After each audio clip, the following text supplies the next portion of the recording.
with the one, the only Jessica Anderson from Anderson Kusher. Good morning. Welcome to a Friday morning Love Courts. Good morning, you guys. So I'm hearing that we have an alimony question in the hot seat this morning. Yeah, we do. So, dear Jessica, I've been divorced for 5 years and I was married for 20. At the time of my divorce, my wife was a stay-at-home mom and I agreed to pay her alimony for 10 years. I was making a good living then and I could afford it. But now things have changed for me a lot. I'm still working, but not at the capacity I was, and my income has decreased substantially. I agreed to pay alimony for 10 years, but is there any way I can get out of it? As it stands right now, I am paying her more than half of my income when you include the alimony payment and the child support. It's really hard for me to move on financially from this divorce when I don't have any money left over at the end of the month. What should I do? Oh, okay. So it kind of depends. He didn't really tell me exactly what his decree of divorce says. Okay. So some decrees say, well, you pay alimony for X amount of time, and that's it. Mm-hmm. Some say that it's not modifiable at all. Okay. And if it's silent, then I would say it is modifiable. So if it doesn't say whether or not it's modifiable, it is. Okay. So I would need to know that. Did you agree no matter what to pay it, regardless of what your what your circumstances are? The law says that if you have a decrease in income and there's been some sort of change of circumstances, you can go back and ask the court to look at alimony again. And you can only do that during the term of alimony. So in other words, you can't do it after alimony has ended and say, oh, by the way, I need some of that money back. That, Gotcha. Yeah, no, it so does not work retroactive. Go backwards. Right. And similarly, if you give up the right to get alimony at the time of your divorce, you can't then go back and try to get it later. Does that make sense? Yes. So it's the court only has jurisdiction if it's in your decree. So shoot your shot. Yeah. So what he needs to do is make sure that he can document that his income has substantially decreased, file a motion to modify alimony. Well, first, before you file a motion, as I always say, try to settle it. Go to her, see if she's willing to agree. She agrees, then you guys can just cut to the chase. Right? I'm sure she'll be very agreeable. Right. Yeah. These are not cases where they usually agree. So, she's going to be like, you lazy bum, you're not working at your capacity. I know what you're doing. Yeah. Work harder. Right. So, yeah, there are those things. That's when he follows up with calm down. Yeah. And then it goes from there. Don't ever tell your wife or your ex-wife to calm down, people. No one likes to hear that. But anyway, you file a motion to modify alimony. You file your financial declaration, which you're signing under penalty of perjury, which tells the court, this is where my finances are right now. You provide your pay stubs and maybe your W-2. The court may want to look at your tax returns for the last couple of years, but you can document it. And if you have, if your alimony obligation is modifiable and your circumstances have changed, you have a good case to modify it. Okay. Are the same terms, and not to throw you a curveball here, but the certain terms kind of apply in regards to child support, or is that a completely different animal? So child support is statutory, so we know exactly what your child support is based on what your income is.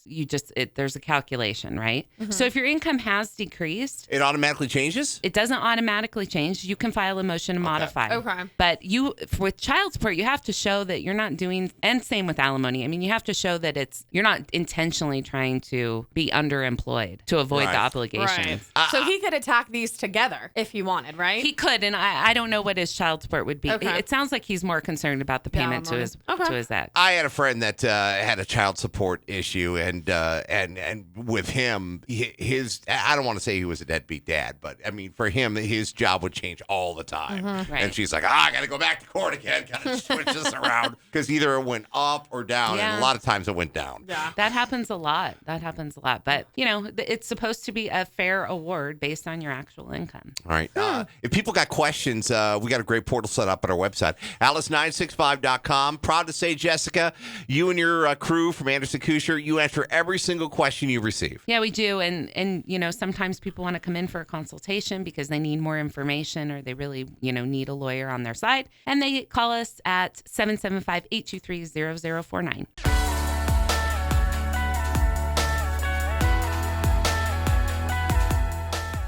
Jessica Anderson from Anderson Kusher hanging out with us for part 2 of the Love Court this morning. And Jessica, I'm so excited that you're back because I have so many questions in regards to this Tom Brady, Gisele Bündchen divorce. It's not a surprise that, that they got a divorce. I think that this has been brewing for a while. The bigger surprise is How did this go down so quick?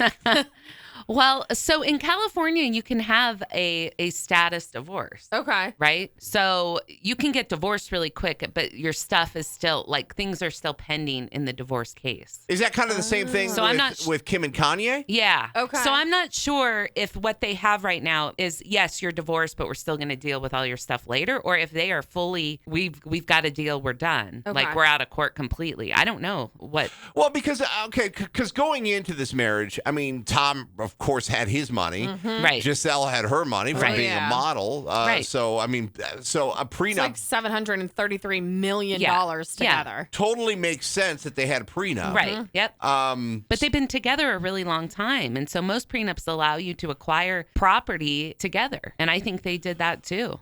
They did do that, especially okay.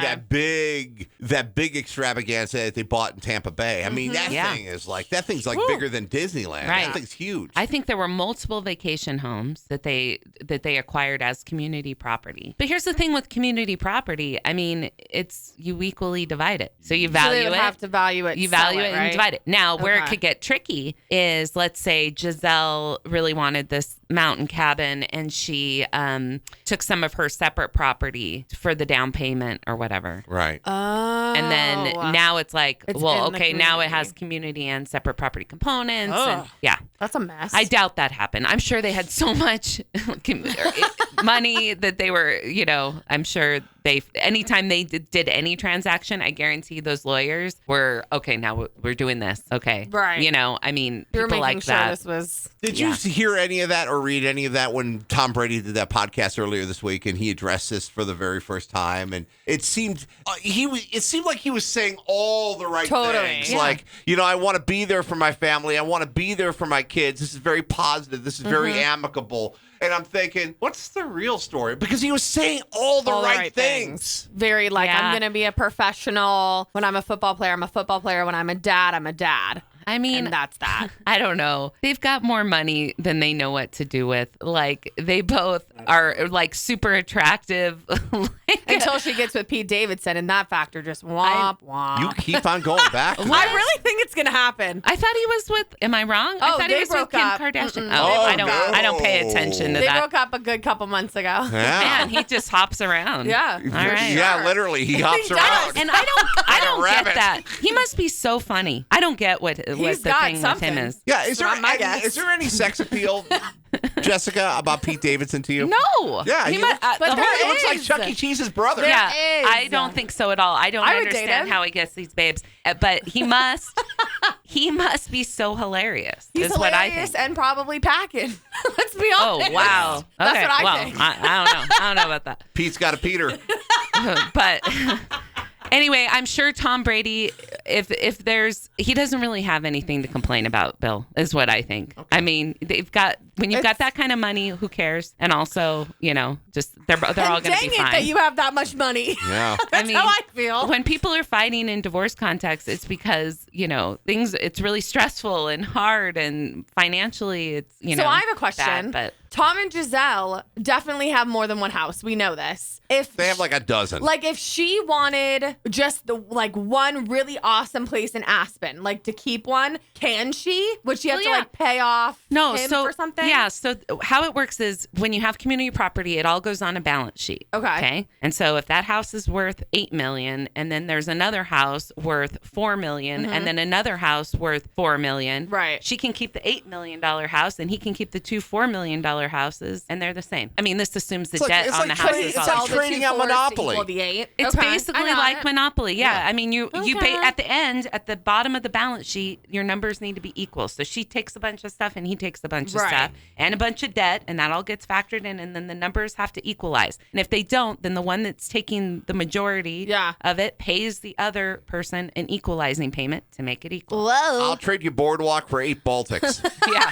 I was always the slumlord in Monopoly. Hey, that's where you made all the Yeah, money. I always You made won all too. the money. I always won. All right, Jessica, if people want to learn more about you and Anderson Kusher, we have a great portal set up on our website, alice965.com. You answer every single question you receive. Yes, I do. I don't know that I'm going to be answering any more celebrity trash questions. She also answers Monopoly questions, too. Yeah. She's Yeah, great at I that. do. I do. I answer every single question, and sometimes, just the emails are enough, and sometimes they're not. And when they're not, people can call me to schedule a consultation, and our phone number is 775-823-0049.